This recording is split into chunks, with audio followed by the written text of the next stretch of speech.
का भजन करना जरूरी है। 3 जगह का धन पचाना बड़ा कठिन काम है और उसका भजन बढ़ाना पड़ता है। 3 जगह का धन, पहला नानी का धन, दूसरा बेईमानी का धन और तीसरा जजमानी का धन। बड़ी कठिनाई से पचता है, धीरे धीरे पचाना पड़ता है। और इसको अगर पचाना है तो थोड़ा भजन का बल बढ़ाना पड़ेगा। कभी ये मत सोचना कि नाना नानी के घर पर गए तो इनकी पूरी प्रॉपर्टी हमको मिल जाए। वो मिल तो जाती है पर पचाना भारी पड़ जाता है। इसलिए प्रयास करना, भोलेनाथ जी से कहना हमें हमारे भाग्य का देना, हमें दूसरे के भाग्य का नहीं चाहिए। हमें हमारे भाग्य का दो, भोलेनाथ जी से कहा हमें दूसरे के भाग्य का नहीं चाहिए। नानी का धन, बेईमानी का धन और जजमानी का धन। कोई ये सोच ले कि मैं जजमान के घर पर गया हूं और मुझे बहुत सारा धन मिल जाए। धन तो मिल जाएगा पर महाराज इतना याद रखना कि भजन के बल को बढ़ाना पड़ेगा, गायत्री को बढ़ाना पड़ेगा। जब हम गायत्री के जाप ज्यादा करेंगे, गायत्री का स्मरण करेंगे, जब हमारे भजन का बल बढ़ाएंगे, हमारे भगवान की भक्ति का बल बढ़ाएंगे, तब जजमान के घर का धन भी पच सकता है। जब हमारे भजन का बल बढ़ता है तब हम नानी के घर का धन भी पचा सकते हैं। 3 जगह का धन पचाना भारी पड़ जाता है, नानी के घर का, बेईमानी का और जजमानी। बेईमानी का धन भी पचाना बड़ा कठिन है। कहीं से आएगा, कहीं निकल जाएगा, रोग में लग गया, बीमारी में लग गया, एक्सीडेंट हो गया, ये हो गया, वो हो गया, दुख ही दुख जिंदगी में आते रहे और तकलीफें भोगते रहे। बड़ा कठिन है हमारा, बड़ा। थोड़ा सा आप लोगों को बुरा जरूर लग सकता है कि गुरुजी आप बोल रहे हैं नानी के घर का धन तो नाती पंथी के लिए होता है, मना नहीं है। पर अगर तुम लेकर आए हो, जिद कर कर, झगड़ कर, लड़कर तुम लेकर आ तो गए, परंतु इतना याद रखना कि उस धन का सदुपयोग करने के लिए थोड़ा सा धर्म भी करना, गौ माता की सेवा करना। नानी के यहाँ का धन आया है तो थोड़ा गौ माता की सेवा में लगाओ। नानी के घर का धन आया है तो कहीं ऐसा कार्य करना, कोई गरीब की लड़की हो, उसकी शादी नहीं हो रही हो, पैसा नहीं हो, तो उस गरीब के कन्यादान में भी लगाओ, गरीब के विवाह आदि में भी। कोई बच्चा पढ़ना चाहता है, विद्या लेना चाहता है, एजुकेशन करना चाहता है, उसके पास में विद्या का धन नहीं है, पढ़ने के लिए धन नहीं है, तुम नानी के यहाँ से लाए हो, बेईमानी का धन आया है या कोई धन ज्यादा आ गया, उसमें से थोड़ा सा निकाल कर बच्चे की एजुकेशन में लगा दो। हम ये नहीं कहेंगे कि तुम कहीं ले जाकर इधर उधर, तुम तो उस बच्चे की एजुकेशन में लगाओ, पढ़ाओ, विद्याध्ययन कराओ, प्रयास करो। पचाना कठिन है, इसलिए अपने भजन के बल को बढ़ाइए।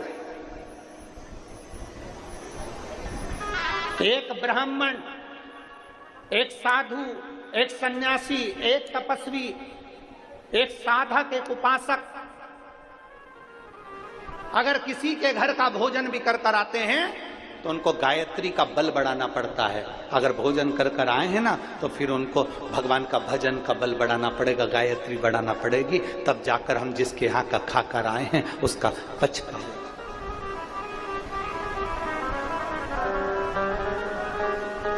आप सबको मालूम है 7 दिन की कथा में से 4 दिन हम किसी से नहीं मिलते। और यहाँ जजमान बैठे हैं जिनके घर पर हम ठहरे, यजमान पत्नी भी बैठी हुई, इनसे पूछो, प्रकाश नंद किशोर जी से, उनकी धर्म पत्नी जी बैठी हुई हैं, लता जी उनसे पूछिए, या फिर श्री ओम प्रकाश जी बैठे हैं उनसे पूछिए, या उनकी धर्म पत्नी बैठी हैं सीमा जी, उनसे पूछिए क्या गुरु जी इनसे मिले।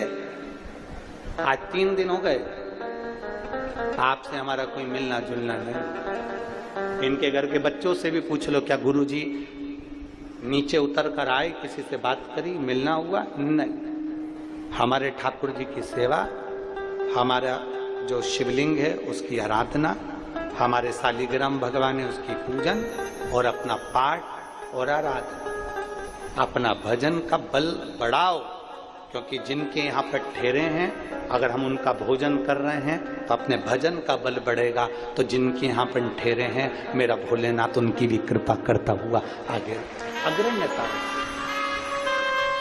भजन के बल को बढ़ाना।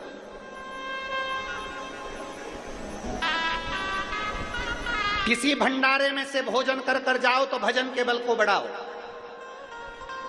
शिव महापुराण में आए हो, भंडारे का अगर भोजन कर रहे हो तो भजन का बल बढ़ाना। अपने घर जाना, जाने के बाद में शंकर जी को एक लोटा जल चढ़ाना प्रारंभ करना, श्री शिवाय नमस्तुभ्यम बोलना प्रारंभ करना, क्योंकि हमने अन्न खाया है तो अपने भजन के बल को बढ़ाएंगे हम। अपने भजन के बल को बढ़ाएंगे। कैसा भी करो, कैसा भी करो, पर करो। बहुत कठिन में पछता है बहुत। शिव महापुराण की कथा कर रही है, भगवान शंकर का चरित्र कर रहा है। शिव महापुराण की कथा कर रही है। भगवान देवाधिदेव महादेव ने समझाने का प्रयास किया ब्रह्मा जी को, देवाधिदेव महादेव ने समझाने का प्रयास किया था देवर्षि नारद को। नारद जी से भी भगवान शंकर ने कह दिया था, नारद तुमने कामदेव पर विजय प्राप्त कर ली, पर इतना याद रखना ये किसी के पास जाकर मत बोलना कि तुमने कामदेव पर विजय प्राप्त कर ली। पर नारद जी नहीं माने, अपने अहम में डूबे थे देवर्षि नारद। अपनी गुणवत्ता दिखाने के लिए भगवान नारायण के पास पहुंचे, और देवर्षि नारद ने भगवान नारायण के पास जाकर कहा, जिसको शंकर भगवान नहीं जीत पाए, जिस कामदेव पर शंकर भगवान विजय प्राप्त नहीं कर पाए, उस कामदेव पर विजय मैंने प्राप्त करी है। भगवान विष्णु के नेत्र से जल बह गया। जिस शंकर की आराधना मैं करता हूं, उस शंकर की निंदा आज देवर्षि नारद के मुख से सुन रहा हूं। शिव महापुराण की कथा कहती है, शंकर की निंदा करने वाला और शंकर की निंदा सुनने वाला, इन दोनों को पशु की योनि मिलती है, इन दोनों को पशु का मुख मिलता है। और हुआ, देवर्षि नारद जी ने भगवान शंकर जी की निंदा कर दी थी, इसलिए बंदर का मुंह लगा था, और भगवान नारायण ने शंकर जी की निंदा सुन ली थी, इसलिए घोड़े का मुंह लगा था। हयग्रीव अवतार हो, कोई निंदा कर रहा है शंकर जी की। और एक और बात अपने भीतर उतार कर रखना, शिव खुद की निंदा सहन कर लेते हैं, शंकर खुद का अपमान सहन कर लेते हैं, पर शंकर अपने भक्त का अपमान कभी सहन नहीं कर पाते हैं। उसका जवाब तो मेरा देवाधिदेव महादेव देता जरूर है, थोड़ा देरी से देता है, पर देता जरूर है। शिव खुद के अपमान का जवाब भले ना देंगे, शंकर अपना अपमान सहन कर लेंगे। शिव अपना अपमान सहन कर सकते हैं, पर अपने भक्त का अपमान सहन नहीं कर सकते। उसका जवाब देवाधिदेव महादेव देता है।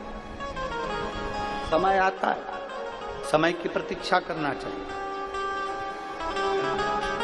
इसलिए बार बार कहते हैं, मत बुरे कर्म कर बंदे वरना पछताएगा, भगवान की आंखों से तू बच नहीं पाएगा, तू बच नहीं पाएगा।